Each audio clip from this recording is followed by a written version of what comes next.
guys, and welcome back to my Lilac Hill. Brittany here with you today, and it is a beautiful sunny day. It's like 62 degrees outside. It's only February 13th, so that's really good weather for here in Missouri, and it has got me itching to be in the garden. I am so excited that we are getting so close to being back in the garden that I thought today we would just talk about all things garden plants. And I'm getting ready to take my dog for a walk, but when we get back, we're gonna dive into my garden layout for 2023. Look, even Murphy is excited. Let's go.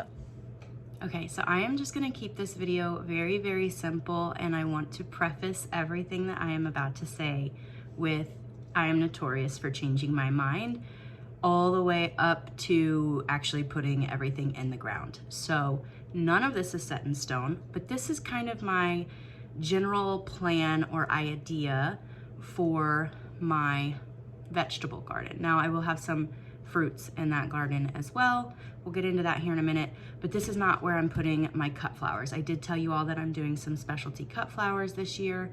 I am not putting those in this spot, so we don't have to worry about leaving room for them. This is all gonna be, this is my food garden, essentially. So I'm going to go ahead and just throw a picture up here of what I have drawn out.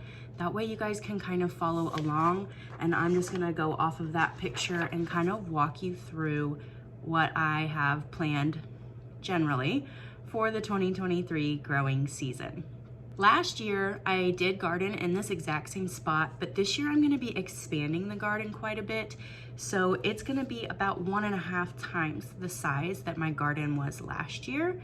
And before you go into, you work full time and you run 2 businesses, how are you gonna have time to do all of this? I don't know. I don't really care about all that. I will make time, I will figure it out. This is what I love doing. So just let me live and let me go crazy with the amount of plants that I'm planting and not knowing how I'm gonna do it all, but I will do it, don't you worry. Anyways, let's get into kind of where I want to start is what is already planted, and that is going to be my garlic. This last fall, and I did do a video on it, I'll link it in the description box for you. I planted some garlic, and I've got that covered with straw right now, keep it warm, but also so I know where it's at. So that is right here in, we'll just say the lower left-hand corner. Now this isn't gonna make any sense when I actually go out to the garden, but as far as the picture you're looking at, it's in the lower left-hand corner. And then right next to that, I'm going to do a cucumber trellis similar to what I did last year. And then underneath that trellis, I'm gonna take advantage of the shade that the trellis is going to provide, and I'm gonna throw a bunch of radish under there. I'm really trying to maximize my space this year, and so by throwing the radish under that trellis, that's not wasted space for me, but I still get the beauty of looking at that arch trellis for the cucumbers. And then moving on, we're just gonna kind of go left to right on this picture. We're gonna move into, I'm calling it my onion area, but there's a few other things in there. I am gonna put some bulbing onions, eggplant, kohlrabi, leek, fennel, bunching onions, and Napa cabbage in this area. And I've never grown Napa cabbage, but my dad, when I was growing up, used to make this really good Napa cabbage and chicken salad with like a sesame oil dressing. It's a very popular salad.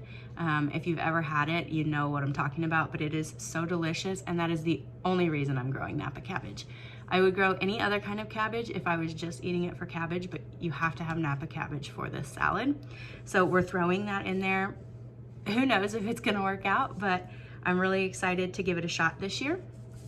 And then we're going to kind of mirror the cucumber trellis with another trellis, and this one is going to be pole beans and Kajari melon. If I order Kajari melon, I don't have any seeds right now, but I'm thinking about ordering some. If I don't order any, it will just be a continuation of the pole beans. And then again, I don't want to waste that space underneath that trellis, so I'm gonna throw some just random greens, whatever I end up not having room for in what I call my salad bar, which we'll get to here in just a minute. Whatever I don't have room for in there, or just what I want extra of, I'm gonna throw in underneath of this trellis. And then as we move a little bit further, we've got a section where I am planning on putting 250, give or take, bush green bean plants. So I love the pole beans, but I know I have success with growing bush beans, and since I have some pretty massive canning goals for this year, which I'll do a completely separate video on that, I want to make sure that I have something that I know is going to work. I have grown pole beans one other time and it went well, but that could have been a fluke. So I'm gonna try it again. Hopefully it'll go well and I'll have an abundance of green beans, because my family loves green beans. We would eat green beans 3 or 4 times a week if we had them available. So it'll be fine if I have extra, but I definitely want at least 250 bush bean plants. I know I did not include any measurements in this drawing, and this is absolutely not drawn to scale. I am not a professional by any means, but I know the space I have and I know how much each plant takes up, and I know that there's space for this. I say I've measured it, I've walked it off. So I've done a rough measurement of my space, but I've also gardened in this space before. So I know that there is space out there for this. And then I have other places on the property that I could also garden. If I can't fit everything, if I maybe overestimated or something like that, I can always move things to a different spot. So I'm not concerned at all about space. And then I also really love carrots. Like, I love carrots. I don't necessarily care for them canned all that much. I will can some just to have them available, but I love roasted carrots. So I plan on putting about 480 carrots in this lower right-hand corner. And then where I had all of my tomatoes and my melons last year, I'm going to be putting my squash and my zucchini this year. So crop rotation is kind of a really big deal for me, only because, well, I say only because, but really the reason behind it is I don't want to put tomatoes in the same spot every year and have the same issues with them every year. Same pest, same disease, and that goes for any plant, not just tomatoes. So I try to move things around as much as possible. Not only does that help with a pest problem, but that just makes your soil overall healthier, because you're not taking the same nutrients from the same spot every year. You're rotating those crops, so they're taking different nutrients, they're adding back different nutrients. So you're just gonna have an overall healthier soil ecosystem. And that is one of my biggest goals as a steward of the land, is making sure that I am not damaging my soil, that I'm repairing my soil every year. So that's why I crop rotate. And so where my tomatoes and melons were last year, I'm gonna have all kinds of squash and zucchini. If y'all watched my seed haul video, you'll know I have several varieties of summer squash and winter squash. This area here specifically is for summer squash. I have a whole separate area where I plan on putting my winter squash, and we'll talk about that here in just a bit. But as we move kind of around, I'm just gonna kind of zigzag through the garden. So the next thing would be my peppers. I plan on having at least 40 pepper plants, and if I can fit more in this space, I'm going to. I love peppers. I love making cowboy candy. I love pickled peppers. I love putting peppers in my salad. So there's gonna be a lot of peppers in this garden this year. And then next to that is gonna be okra. I grew okra for the 3rd time last year, and it was my best year with okra, and I only grew 8 plants, and I really, really wish I would have grown like triple that. So that's what I'm doing this year. I'm gonna grow about 20 okra plants, and the reason for that is I love eating okra fresh. I love fried okra. I don't eat a lot of fried foods really, but fried okra is one of the things that I will eat fried. And I don't do it often, but it's something that I could prepare and put in the freezer and be a-okay to go for a quick snack later on. And then I'm also gonna pickle some okra and can some okra for like gumbo and stews and that kind of thing. So having a lot of okra is gonna be really, really pivotal for my pantry and canning goals for 2023. Next would be beets. My fiance and I love beets. I love pickled beets. I like roasted beets. I like beets in my salad. I also really like juicing beets. And in the summertime, I do a lot of juicing. Pretty much every day for breakfast, I have some sort of a juice that involves vegetables from my garden. And I just feel so much better when I do that. And so I'm amping up how many beets I'm growing this year so that I can do a lot more juicing with them. And so I plan on having, and this looks like a crazy number, but again, let me live. I'm gonna have about 1,100 beets, give or take. And it'll be fine. And I will love it. We'll juice them, we'll pickle them, we'll eat them in the salad. They will not go to waste, I assure you that. And then if there is space left, because I love carrots so much, I'm thinking about throwing in a few more carrots. And where these carrots are, I'm thinking about adding in some nasturtiums just kind of alongside of them in this carrot plot and the other carrot plot. The reason for that is deer don't necessarily care for nasturtiums, and so if I can keep them from eating the carrot tops when they start germinating and things like that, I'll have a better chance at harvesting those carrots. So I'm gonna kind of companion plant a little bit with some nasturtiums in there. And while we're kind of talking about nasturtiums, let's step away from the actual garden layout for a minute and talk about some of my other plans. In the top right-hand corner of this drawing, you can kind of see that I plan on having marigolds, nasturtiums, sunflowers, zinnia, and basil all added in kind of sporadically throughout this area. The reason for that is I want a lot of pollinators to be attracted to this garden. The other reason for that, and maybe even the bigger reason than having the pollinators, while that does matter, I want a beautiful space. The reason I want a beautiful space is because gardening is a lot of work, especially on this scale, and it gets really hot here in Missouri, really humid, and it can be an exhausting task to come out to the garden after working all day, after taking care of my son all day, and get the things done that I need to get done. But if I have a beautiful space to come to, I'm just gonna be that more motivated to go out there and put in the work to maintain that beautiful place. So there will be a lot of companion planting going on throughout this entire garden. And then moving kind of back to the plan here, I do have an area here that I call my salad bar. This is basically just going to be rows of all kinds of greens. I'm gonna have black-seeded Simpson, that's what that BSS is right at the top of that list. Arugula, tatsoi, which if you've never had tatsoi, you should really give it a shot. It's so good. It's an Asian green.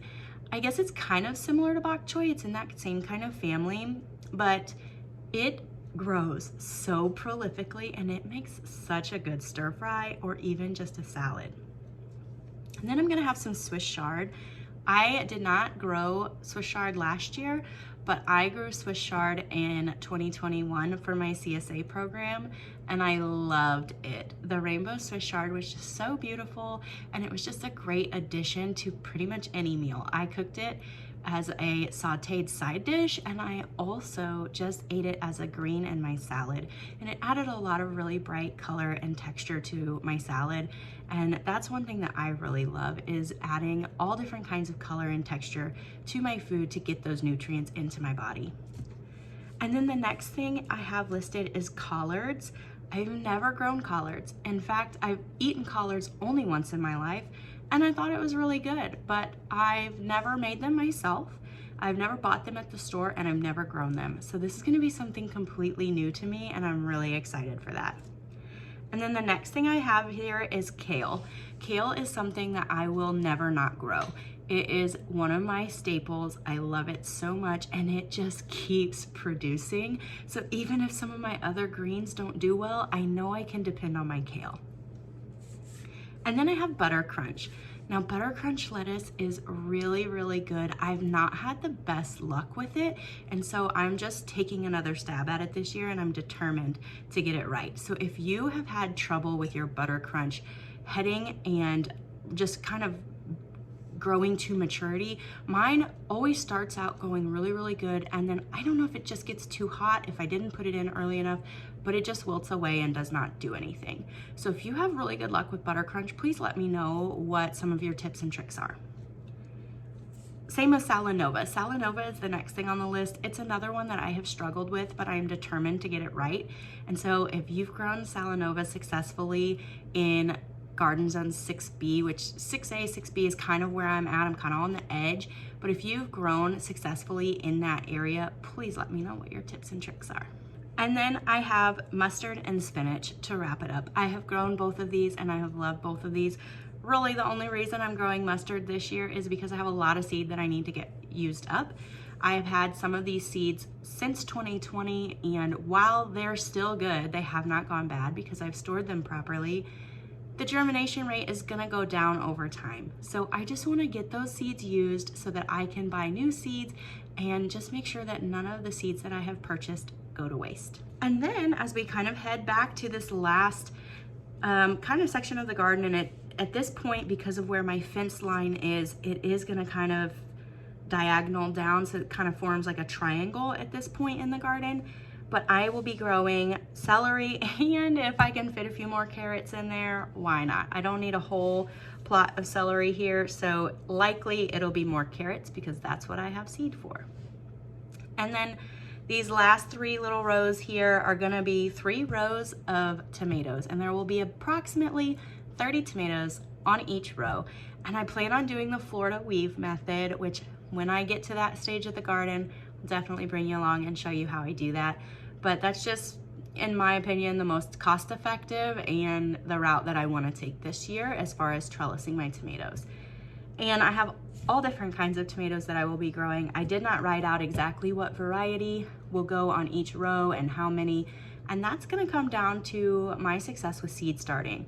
I'll do a whole nother video on seed starting for you, but I will be starting several of each variety of tomatoes that I have, and I'll pick the healthiest and strongest looking ones to go on these rows. And that will just be how I determine how many tomatoes and what variety of tomatoes I'll be growing. But that pretty much wraps it up. As you can see, I do have an apple tree and a peach tree listed on this drawing.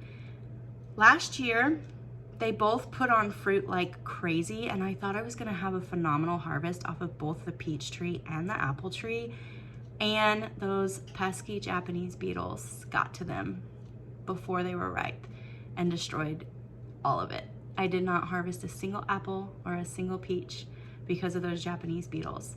So I'm really, really hoping that this year is different and that I can get an apple and a peach harvest. If not, it's not that big of a deal. There is some local apple and peach farms around here that I can always purchase from. But of course, I'd like to save the money and harvest those from the property that I live on. So that pretty much wraps it up for the main food garden area. Now, like I said earlier in this video, I do have a separate area for my winter squash. I'll be growing some pumpkins and some spaghetti squash and some butternut squash, maybe even a few acorn squash. And so that is going to be on the back side of my house. I'll try and throw a picture up here so you can kind of see the general area. It's just gonna be a square plot, and I'm just gonna throw a few plants in that area.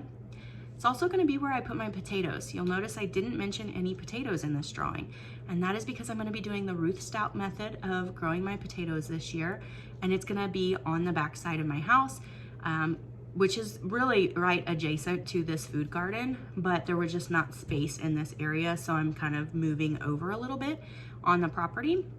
So that's gonna be where all my winter squash is, my pumpkins, my potatoes, and also my sweet corn. If you were with me last year, you knew that I grew sweet corn for the first time, and it put on corn like crazy. I did a great job all the way up until harvest, and I was about to harvest all of my sweet corn, and the night before I was gonna do that, either raccoons or deer or something got every last bit. Well, not every last bit. I had about 4 ears of corn that I was able to harvest and eat, but they got the rest. And that's not gonna happen this year. I'm gonna get the electric netting out there, and I'm gonna make sure I have corn to harvest. So all of that is gonna go on the back side of the house. And then, of course, I did tell you I was gonna be growing cut flowers this year. And all of that is gonna go on the other side of the house. And I'll show you a picture right here on the area and where it's gonna go. And basically it's just gonna be rows of flowers. So I didn't draw it out. I'm not gonna get into my big plans on that for right now because I don't really have any, I'm just winging it. But when I get ready to plant all of those out there, I'll definitely bring you along and show you. But for now, I'm gonna get back to starting some seeds because it's February 13th and we've gotta get busy. So I will catch y'all in the next video. Thank you so much for watching. If you liked what you saw, please give me a thumbs up and share my videos. That's the best way to help my channel grow. Thank you guys so much. See you later.